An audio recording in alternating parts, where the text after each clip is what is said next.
Bumabalik ang ex mo kahit iniwan ka na niya. Ito yung 5 dahilan kung bakit. Kailangan mo talaga marinig yung pang-4. Manggigigil ka. Una, hindi pala siya masaya dun sa pinili niya. Kamote talaga. Akala niya mas okay dun sa bagong mundo niya. Pero nung nawala ka, hindi pala ganun kaganda ang buhay pag wala ka. Kaya yan, bumabalik. Parang wala nangyari. Pangalawa, gusto lang niya malaman kung may feelings ka pa.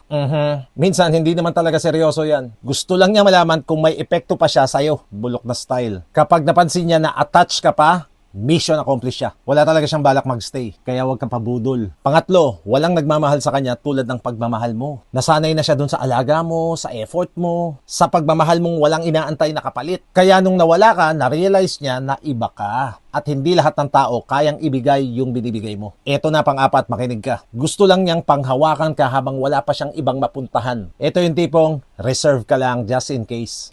Hindi siya sigurado kung gusto ka niyang balikan. Pero ayaw ka rin niyang mawala ng tuluyan. Parang gusto niya lang na nandiyan ka habang naghahanap pa siya ng bago. Gigil mo ko eh. At pang-5, na-realize niya na ikaw talaga ang gusto niya. Ito naman yung bihirang mangyari pero posible. Minsan kasi kailangan mawala bago ma-appreciate. At sa dami niyong pinagdaanan, na-realize niya na ikaw talaga yung worth it. Pero ito tanong, babalikan mo pa rin ba? O naisip mo nang deserve mo naman na hindi ka iniiwan in the first place? Oh yes.